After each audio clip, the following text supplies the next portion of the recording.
Okay, welcome to the first episode of Sketches. This is Theological Sketches with me. That's Steve Thomason. I'm a pastor and a PhD student, and I like to draw. So here we go. This episode is about the evolution of my worldview. Throughout my life, I've had different influences and different views of God. In 1994, I started seminary and at Bethel Seminary, and I had a professor named Dr. Clark, and I loved Dr. Clark. I still do. I think he's an amazing guy. But what he did was he told us that there were basically five worldviews, and he used this symbol. The first symbol, we'll just sketch out. We'll make a nice circle there, and let's choose a color that's like a nice ocean color. And this symbol represents, I'm making a little earth here. This symbol represents not just the earth, but it represents all created things, like all, we'll just say matter. So let's make a little North America, and then like South America, got to get Greenland in there. And there's Europe, and we got France and Mediterranean and Africa, boom. And we can just make it kind of fancy here. Let's make our airbrush real big and make a dark blue, put a little shading in there, fabulous. And then a little highlight, bam. Oh yeah. So here we have, this is the earth. It represents all created things. And we'll put that over here. And then he used another symbol, and I'm going to use my chalk here, and we'll use a nice green color because it represents growth. And this symbol is going to represent God, or all spiritual things, like uncreated, spiritual, eternal, non-material things. So here we have the God idea, and we have the created idea. And he said that there was a continuum of how these things were related to each other. And it's based around this idea of a word called theism. Theism is a compound word. Anytime you have the suffix ism at the end of a word, it means the study of something or a system of thought that's based upon an idea. And so ism after the, it's not the ism, it's theism, which is from theos, or the Greek word for God. So theism is a view about God. And he said that there were five basic views about God. And so what we're going to do is we're going to come up here, and we're going to make these like a legend, okay? So we've got, this is our material world, and over here we've got our immaterial world, or the spiritual. So the first view of God is something, I'm going to pull this down. These two things, they go together. And so I'm going to combine these layers, and now we have, whoops, I combined the wrong thing. Let's undo, boom, boom. So we've got this layer. Oh, how'd that happen? Okay. There we go. We've got this layer, and we've got this layer, and we're going to combine those two layers. And so this is called, I'm going to use white here so we can really see it. This is called pantheism. Pantheism. Pan is a Greek word that means everything. And so pantheism is the belief that the material world and the spiritual world are one and the same. And so what I'm going to do is I'm going to take white again. I'm going to make my airbrush bigger, and I'm going to kind of mute out the material world, because pantheism says that the material world doesn't really exist, that all that exists is just spirit. So everything is God. There is no such thing as a personal God that is other than the material world. And the material world is really kind of an illusion. And so let's move that over here. All right, let's grab our material world again and come down here.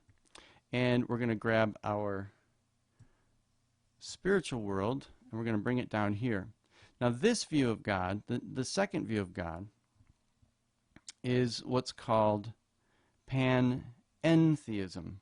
And so I'm going to choose a marker here. We'll use white. Well, we'll use yellow for this one. It's called, boom, we'll commit that. Let's commit that. And let's choose this layer, and let's choose this layer, and we'll combine them together. And then we'll put right over the top of it. We've got, this one is called panentheism. So panentheism. And this is a worldview that says that everything that is created is within God. So God is like the mind, and the created world is like the body. But you can't separate out God from the created world. Now, I'll put that over here for a second. So we've got pantheism, we've got panentheism, and so let's go over here and grab our material world. Now the next view that Dr. Clark highlighted for us is called simply theism, because theism is the classic medieval and modern, the medieval view of God, that you have the created world and you have God, and that there was a time in which the created world did not exist, and that God, the eternal spiritual being, created all the material world, but that God, Theos, is in relationship with the created world. It's not one and the same, but they do intersect right here. This is called theism. So we have pantheism, panentheism, and theism. I'm going to put theism over here for a second.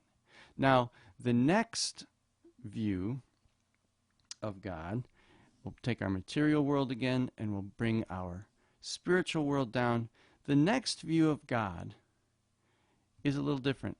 Here we have the material world, the material world, and then you have the Creator God. This is called, well, let me combine these again. Boom, boom, boom, combined. And I'm going to pull out, and we'll make this like a bright yellow. This is actually called deism. I can't see that very well. Let's make it white.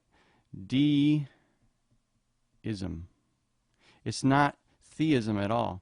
Deism is the belief that God created the material world and built it kind of like a watchmaker builds a watch. He designed it, gave it the laws of physics, and then sent it on its merry way, and that God has no interaction with his created world. That's called deism. Now there's a fifth view. Let's go ahead and bring this down here, and we're going to bring this down here, but then what we're going to do is we're going to make this one disappear. And the view of God here, we're going to use red for this. The view of God here is that there is no God, that the material world is all that exists. And so that is called atheism, or no God. Atheism, no God. So let's line them up here. They form a continuum. Over here, we have in the middle, and over here. So we have pantheism, where everything is God, and then we have panentheism, where everything is within God, and then we have theism, where God is separate from the world, but is in relationship with the created world. And then we have deism, where God created the world, but has no interaction with it. And then we have atheism, where there is no God, because all that exists is the created world. Now, when Dr. Clark gave us this lesson, he liked to teach in the continuum, where he would say, here's the full spectrum of the different views of God, the different theisms, and on this end you have the far extreme of pantheism, where everything is God, and then on this extreme you have the far extreme where there is no God and all that exists is the created world. And there is a concept of the idea that the river of truth lies between the banks of the extremes. So let's say that over here that this is the river And this is the bank of the river on this side, and you got some grass, and you got a tree over here. And then you've got the bank of the river on this side over here, and you got some grass, and you've got, let's use our airbrush, and we can put some blue water in there, make a nice big airbrush. And you know, you've got the river. The river of truth lies between the banks of the extremes. And so what Dr. Clark was telling us is that the thing that lies in the middle, that is the truth, is theism. Because atheism and pantheism can't really stand, don't really hold water. So here we have theism in the middle.